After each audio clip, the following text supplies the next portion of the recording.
4 weeks in of the XFL schedule. We met with XFL Commissioner Oliver Luck at the beginning of the season, and now we're going to get a little update on how everything's going. And don't forget, you can check out XFL games in our market up at MetLife Stadium next week when the Guardians return home. And right now, XFL Commissioner Oliver Luck is back here on the Boardwalk Honda Hotline. Mr. Luck, how are you? Mike, Jeff, I'm doing well. How are you guys doing? All is well, and we are looking forward to this week.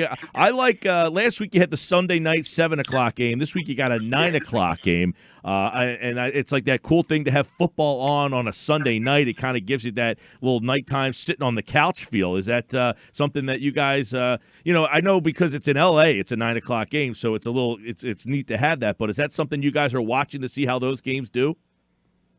Yeah, so we've been lucky to have two great broadcast partners, Fox, ABC, and ESPN, of course, both owned by Disney. And, we've been pretty consistent with our broadcast times. We really wanted to mimic Saturday afternoon, like college ball, and then Sunday afternoon, like NFL ball, 2 games in each of those afternoons. So this is really the first time we've had late night, football from the West Coast. Yeah, so it is cool, but I'm curious to see how it goes. Yeah, now I know a lot of talk about the ratings is something that I feel like everybody is kind of keeping an eye on, and obviously that's something you guys are probably certainly have your eye on. I don't know if it's like the number one thing for you, but how are you kind of translating where the ratings are sitting right now for your league? So we would say that we're pleased with where we are. Our broadcast partners really look at those ratings a lot more deeply than we do. We believe that, our focus should be on playing good quality football, tight games, enjoyable plays, right, memorable scenes at games, good attitude in the stadium, and then everything else sort of takes care of itself. We know Americans love football. We know there's a lot of diehard fans out there.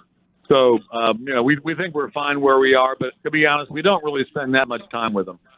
Well, that being said, the ratings, 1.8 million on Fox, 1.5 on ABC, and it beat, a lot of stuff, NCAA basketball, NFL Combine, PGA golf. I mean, so I got to imagine that they are happy with that. And I guess the question is, like, at what point do you feel like, okay, this is where we are, this is our number, we have kind of apexed, right now for this season, and we hope to continue to grow that moving forward, but we feel like they're not going to keep dipping, and that comes down to the product. So I'll ask you, Oliver Luck, how would you rate the product on the field going into Week 5?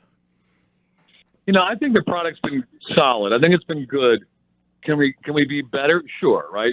Football is a game of lots of people, lots of logistics. But I think by and large we've played very well. We've got some teams that are that have become fan favorites, and some favorite players that have become fan favorites. I think of PJ Walker, native of your area, former Temple player who's probably playing as well as any quarterback in our league.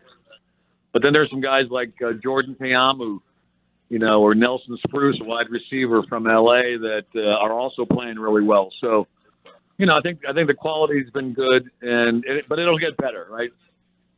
This is the first time these teams are played together and are playing with each other. So, I think as they get more comfortable and gel, then I think we're just going to have increased quality of play as we go into Week 5. Oliver, I would think you guys have to be especially satisfied by the fact that the only team that you have that plays in the city without a football team, St. Louis, the Battlehawks, are doing really well both on the field and clearly in the box office. They're drawing a lot of fans. Clearly that's a good football city that misses football with the Rams leaving. I would have to think that this has been a really nice byproduct of what the XFL has brought. Yeah, St. Louis is a great American city, and I've always thought it's been a pretty good sports town. I mean, I'm old enough to remember having, when I was with the Oilers, going up to play against the old St. Louis Cardinal football team in the old Busch Stadium, and that place was packed and great atmosphere. Look at what the Blues did this past year with their Stanley Cup victory. MLS is opening up a franchise in St. Louis. the Cardinals have always been, super well supported, right, by St. Louis fans, great baseball town. So, I don't know any of the details of the Rams, but we think it's a great market for what we want. And it's a unique market because people clearly missed football. I mean, the tailgating that was going on before the last couple of games, the atmosphere in stadium, people wearing all the merchandise. I mean, it was really unbelievable.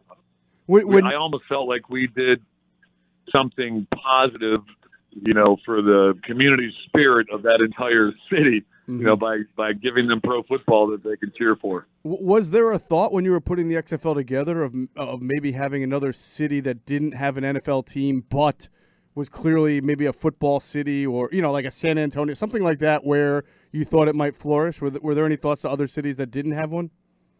Oh, absolutely. There were lots of thoughts about other markets. The challenge we had when we selected our cities, the first thing you really do is ask yourself, is there an appropriate stadium, an appropriate venue to play in?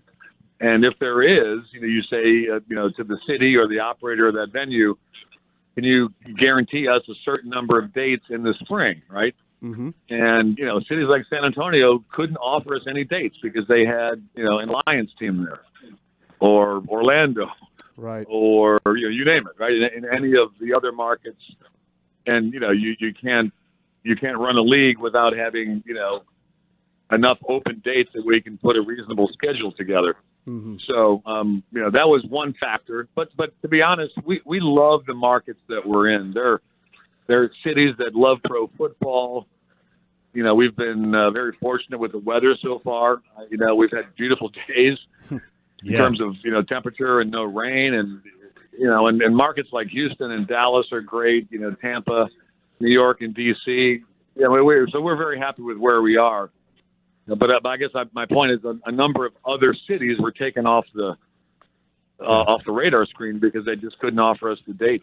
XFL Commissioner Oliver Luck is with us. On that sentiment, I mean, where we are in the Philly area, there's not a team currently. I mean, I know that we're 4 weeks in, but I don't know if expansion or that thought has even crossed any minds or anything. But seeing the success of St. Louis, would that mean in the future, if you did think about more teams, that areas that don't have football would be more attractive as opposed to places that already do have an NFL team? I think we're open in the future to both models, right? Gotcha. Okay. Because I also think you have to be somewhat intellectually honest and say that there is a unique dynamic in St. Louis that thankfully doesn't exist in lots of other places, because you hate to see a team lose its NFL team. That really hurts an NFL football fan. So St. Louis is unique in that respect. But there's a lot of other good places. Philly's a great football town. My hometown of Cleveland's a great football town. I mean, there's markets all across the country, but we're really focused on the 8 that we have. We want to make sure we can get these as healthy, as strong, as good of a foundation as we possibly can before we even think about expansion. Oliver, you mentioned Walker playing well, Jordan Ta'amu playing well. Obviously, Nelson Spruce, he had that hot start, and he's doing well. How do you get these guys? Cameron Artis-Payne, who played with the Panthers, I think he's from Harrisburg also, so he might be a name that people remember Nelson around here. Spruce was on our Not For Long podcast. There we go. How do you, as an organization, continue to push what they're doing to the public and kind of create that almost that magnetism that you see with other sports, like the NFL? Oh man, I'm loving seeing this guy on TV and the catches that he's making. Is that a challenge? Do you guys constantly find yourself trying to market the guys who are stars in this league? Well, I mean, we've created our own stars in a sense. I mean, I don't think anybody would say that P.J. Walker, came into our league as a star. I mean, he was a great college player. I watched him, for 2 years with the Colts as their practice squad guy, and saw him in preseason games, and he struggled. I mean, he's out of the league. So we think we can kind of create our own stars. And we're going to lose some of those stars, obviously, because, we all have 1-year contracts with our guys, and they're able to go take an NFL opportunity, as they should if they can get it. But, we also think that it's going to take a couple of years to really build the brand of each team. And, we'll have some stars, and we'll have some guys that return, year in, year out.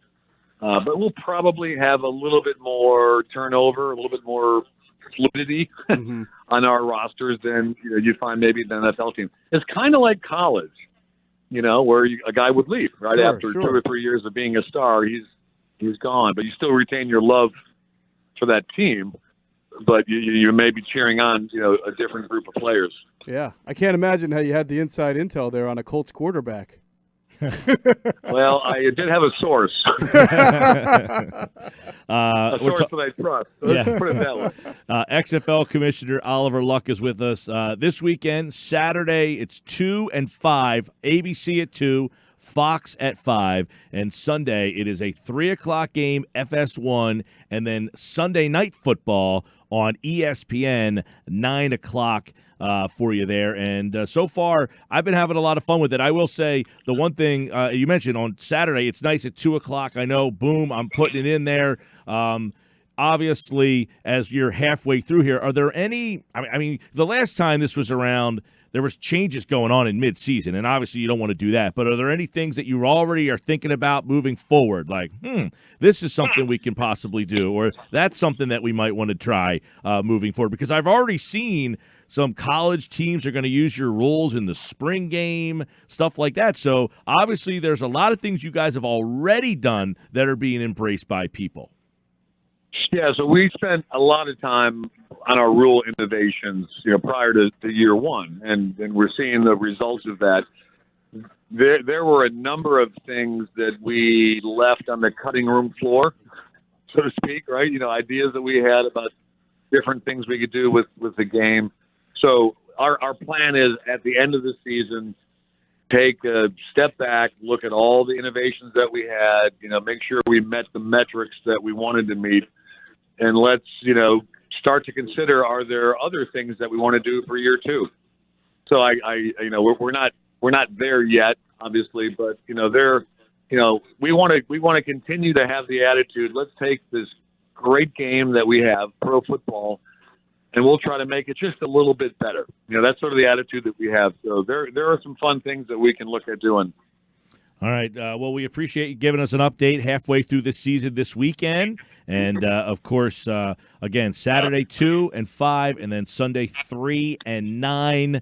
And next week, the New York team is at home, so you want to take a drive up to MetLife. You can check them out and check out what XFL football is all about. Commissioner Oliver Luck has been our guest here on the Sports Bash. Mr. Luck, we always appreciate your time. Hey, I appreciate it very much. Thanks, guys.